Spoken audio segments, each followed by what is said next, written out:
Anda masih menyaksikan Breaking News Kompas TV, Saudara. Visual yang Anda lihat saat ini adalah visual terkini dari depan Polda Metro Jaya, di mana tadi sudah ada sejumlah massa yang sudah hadir di depan Polda Metro Jaya yang juga akan melakukan unjuk rasa pada hari ini. Dan memang diinformasikan oleh baik itu BEM UI dan juga BEM SI mengatakan akan ada aksi unjuk rasa yang dilakukan pada hari ini 29 Agustus 2025, Saudara. Masih ada kaitannya dengan demo yang dilakukan pada hari-hari sebelumnya dan sejumlah tuntutan yang ingin disampaikan oleh mahasiswa terutamanya terkait dengan situasi terkini yang ada pada hari ini. Dan ini adalah visual terkini yang Anda saksikan di Biro Paminal Divpropam Polri, Saudara, di mana ada 7 anggota BRIMOB yang diduga menjadi terduga pelaku dalam kejadian yang menghilangkan nyawa salah satu pengemudi ojek online atas nama Afan Kurniawan semalam, Saudara. Dan masih bergabung bersama kami Kabar Eskrim 2008-2009 Susno Duaji. Pak Susno, ini tampaknya Mbak memang Bella, mungkin kurang lebih sudah sekitar lebih dari 1 jam pemeriksaan dilakukan untuk 7 anggota BRIMOB ini. Biasanya untuk pemeriksaan awal, detail-detail pertanyaan apa saja yang akan ditanyakan kepada para terduga ini, Pak? Ya, pertanyaan sebagaimana pemeriksa ya, basic daripada pertanyaan tentunya identitas daripada yang terperiksa, yang kedua kondisi kesehatan, yang ketiga kesediaan diperiksa, yang keempat terkait dengan pertanyaan-pertanyaan yang sudah disiapkan oleh pemeriksa yang menyangkut peristiwa yang ingin diungkap. Gitu. Peristiwa apa? Peristiwa meninggalnya seseorang driver ojek di lokasi unjuk rasa karena terkena tertabrak oleh kendaraan rantis Polri. Nah, tentunya masing-masing 7 orang itu pertanyaannya akan berbeda sesuai dengan jabatan atau posisi masing-masing pada saat bertugas. Kepada penanggung jawab lapangan, tentunya apa yang saudara lakukan, apa yang saudara instruksikan, kemudian mengapa kendaraan itu bisa bergerak ke sana, siapa yang memerintahkan, dan seterusnya, baru dicocokkan kepada drivernya, siapa yang merintahkan Anda bergeser, kemudian mengapa Anda tidak melihat situasi sekeliling, apakah Anda sudah melihat misalnya bahwa di depan Anda ada kerumunan orang, ada orang banyak dan sebagainya. Ini untuk mengetahui tingkat pelanggaran daripada kode etik masing-masing. Mungkin kita juga harus, saya juga harus bertanya kepada Pak Susno. Mungkin Pak Susno juga sudah melihat kejadiannya yang semalam. Kalau kita lihat di kejadian tersebut, apakah memang di sana ada misalnya ada dugaan kesalahan arahan mungkin gitu, Pak? Mereka tidak memperlambat mobil atau seperti apa gitu, Pak? Saya hanya melihat gambar visual ya, gambar visual saja, itu tidak bisa dijadikan sebagai patokan ya.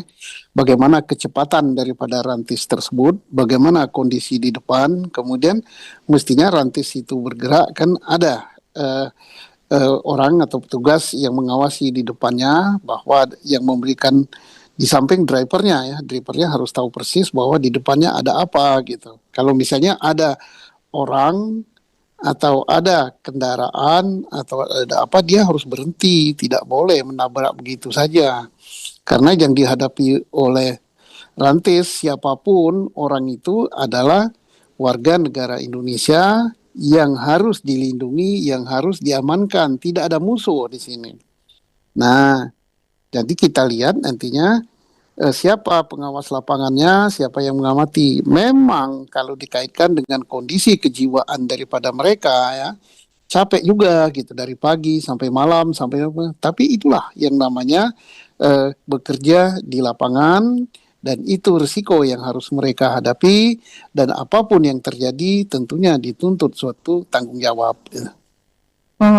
Tadi Bapak mengatakan memang mungkin mereka bertugas dari pagi hingga malam, mungkin jelang dini hari. Apakah memang juga kondisi psikologis dari tujuh terduga pelaku ini memang mempengaruhi apa yang terjadi kejadian yang akhirnya merenggut nyawa Afan Kurniawan ini, Pak?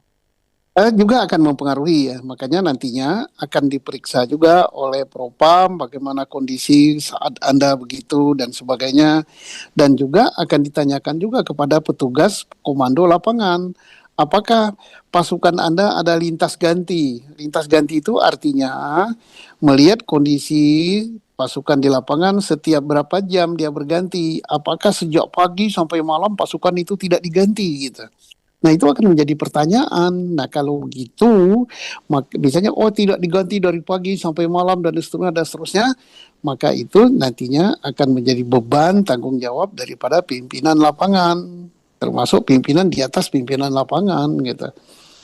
Karena Berarti kemampuan kondisi manusia itu ada batasnya. Berarti kondisi psikologis dan juga fisik kelelahan ketika melakukan pengamanan unjuk rasa ini juga menjadi salah satu poin yang akan dibahas dalam pemeriksaan para anggota Iya, BRIMOB ini, Bapak. iya. Dan menjadi itu, misalnya soal pergantian pasukan di lapangan dan sebagainya, itu bukan tanggung jawab daripada anak buah di lapangan, karena dia kan hanya diperintah.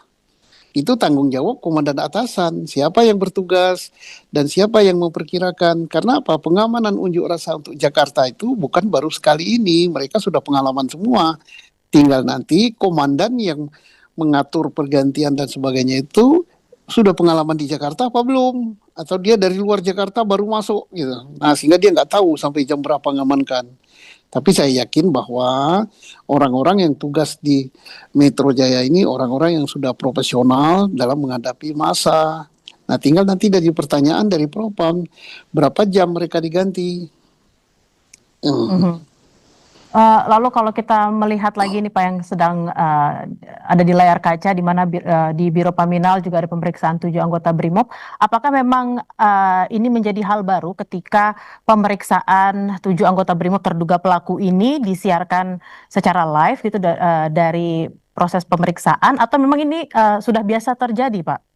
Tidak biasa terjadi ya, tetapi ini bisa saja dilakukan sesuai pertimbangan pimpinan Polri. Saya yakin itu seizin pimpinan Polri. Mengapa begitu?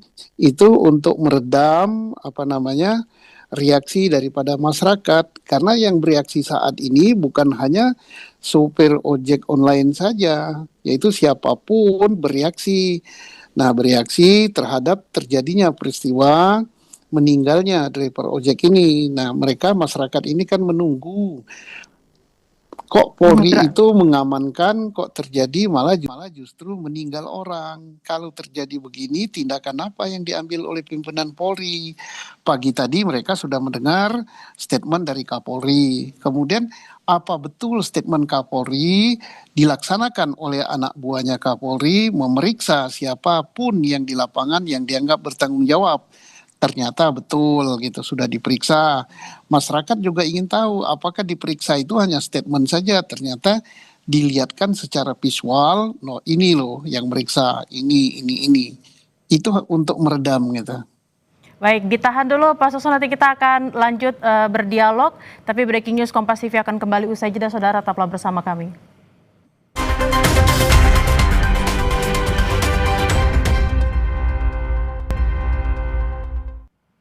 Anda masih menyaksikan Breaking News Kompas TV, saudara, dan masih bersama kami juga Kabar Reskrim 2008-2009 Susno Duaji. Pak Susno, tadi sebelum jeda kita sempat membahas ada hal baru yang kemudian dilakukan oleh kepolisian dalam rangka keterbukaan gitu ya, keterbukaan dan juga mungkin melaksanakan arahan dari Kapolri yang meminta agar pemeriksaannya juga dilakukan secara transparan agar semua orang bisa lihat. Nah, terkait dengan pemeriksaan di Div Propam saat ini yang dilakukan secara terbuka, mungkin memang kita tidak bisa mendengar audionya, tapi apa sih sebenarnya yang benar-benar ingin disampaikan saat ini ketika masyarakat bisa melihat secara langsung pemeriksaan yang sedang dilakukan di Div Propam Polri? Gua kesana Bang ya.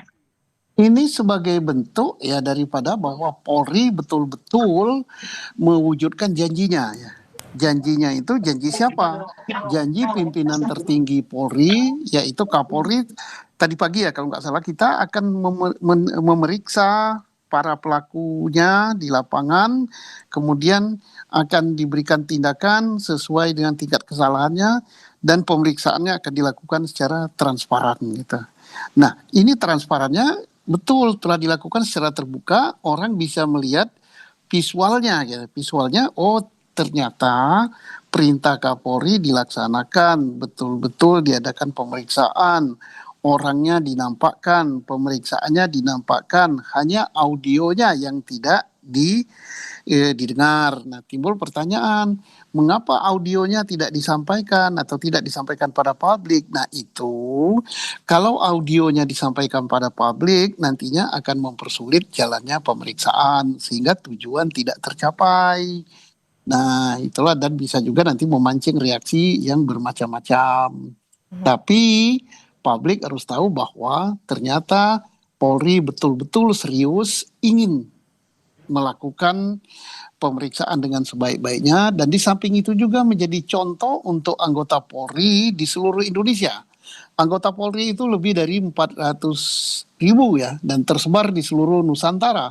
Mereka juga ini pelajaran yang terbaik untuk mereka bahwa kayak begini akibatnya kalau hal-hal seperti ini dilakukan sampai terjadi mencederai orang apalagi sampai menghilangkan nyawa gitu. Bertugas sudah capek, sudah apa-apa tapi tetap dituntut pertanggungjawaban. Artinya bahwa siapapun yang di lapangan harus sesuai dengan SOP, sesuai dengan kode etik gitu. Profesi tidak boleh melanggar di situ.